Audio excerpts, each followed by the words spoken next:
Example 7 जो हमारा है that is based on the monotonic function. Monotonic function क्या होते हैं? Increasing, decreasing, strictly increasing, strictly decreasing. तो एक क्वेश्चन जो हमारा है that is based on strictly increasing. Show that the function F X equal to 7x minus 3 is strictly increasing on R. देखिए R is also a kind of interval, तो R जो set of real numbers है उसको हम लिख सकते हैं minus infinity to plus infinity. This is an open interval और ये हमारा जो इंटरवल है इसके पॉइंट्स को हमें ध्यान में रखना होगा। तो जो वेरी बिगिनिंग डेफिनेशन है, F is increasing on I if x1 x2 belongs to I. मान लीजिए आई आपका इस क्वेश्चन में ये है R minus infinity to plus infinity. x1 less than x2 in I.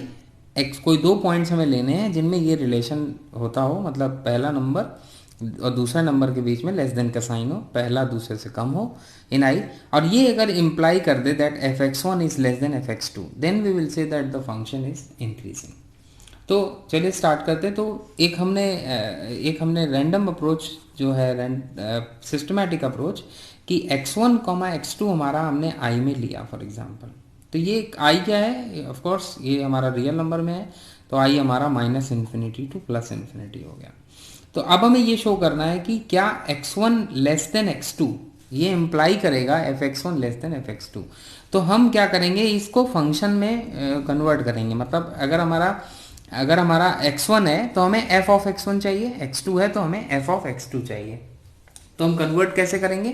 Convert करने के लिए क्या होगा, पहले हम 7 में मल्टीप्लाई करेंगे, बिकॉज हमें क्या चाहिए 7x1 माइनस 3 और 7x2 माइनस 3। तो हम 7 से मल्टीप्लाई करेंगे। तो हमने 7 से मल्टीप्लाई जब किया तो 7 लेस देन 7x2, क्योंकि 7 हमारा पॉजिटिव नंबर है तो इनइक्वालिटी के साइन पे कोई भी चेंज नहीं आएगा। फिर हम क्या करेंगे, -3 दोनों तरफ ऐड कर देंगे। तो हमने -3 दोनों तरफ ऐड कर दिया और इधर राइट हैंड साइड पे भी ऐड कर दिया। Still the inequality will remain same.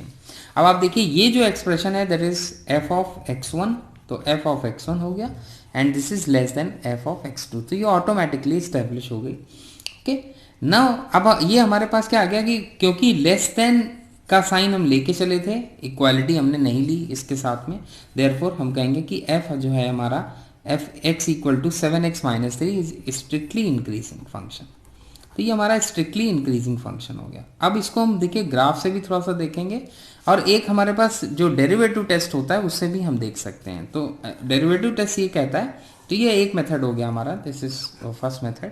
Second method हम देखते हैं डेरिवेटिव टेस्ट। डेरिवेटिव टेस्ट क्या कहता है कि अगर कोई फंक्शन है और उसका डेरिवेटिव अगर पॉजिटिव है, अगर वो स्ट्रिक्टली पॉजिटिव है तो फंक्शन स्ट्रिक्टली इंक्रीजिंग होगा, अगर वो स्ट्रिक्टली नेगेटिव है तो फंक्शन स्ट्रिक्टली डिक्रीजिंग होगा। तो एफ डैश एक्स हमारा क्या होगा, तो एफ एक्स अगर 7x माइनस 3 है तो एफ डैश एक्स 7 होगा और इसमें कोई भी एक्स वगैरह नहीं आया, इसका मतलब डेरिवेटिव इसका कांस्टेंट आ गया। जब डेरिवेटिव इसका कांस्टेंट है इसका मतलब क्या है, फॉर एवरी एक्स, मतलब कोई भी एक्स आप रखेंगे जो इंटरवल का, जैसे इंटरवल हमारा सेट ऑफ रियल नंबर है, फॉर एवरी एक्स आपने रखा belongs to R, the derivative is strictly increasing. Therefore, the function fx equal to 7x minus 3 is a strictly increasing function because the derivative is strictly greater than 0. The next approach, third approach is to check increasing and decreasing by graph. तो ये हमारे पास देखिए 7x minus 3 की line है। तो इस line को बनाने के लिए y equal to 7x minus 3 को बनाने के लिए मैंने क्या किया, वेरी सिंपल अप्रोच कि पहले हमने y एक्सिस को 0 किया, जैसे y कोऑर्डिनेट 0 रखेंगे x हमें 3/7 मिलेगा। So this point is nearly 3/7, 0 on the graph. And अब a हमारा ये पॉइंट हो गया and b is on the y axis. तो y एक्सिस पे पॉइंट जो होगा naturally x coordinate will be 0, तो x को हम 0 रखेंगे तो y हमें 3 मिलेगा, 0,-3।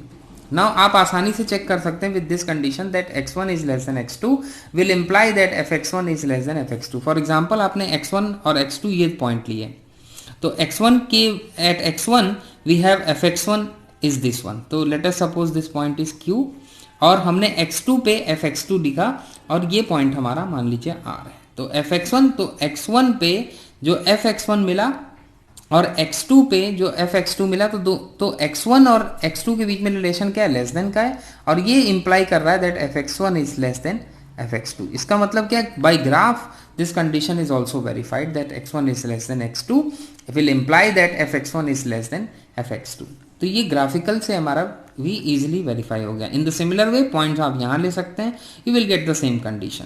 x1 less than h2 will imply fx1 less than fx2.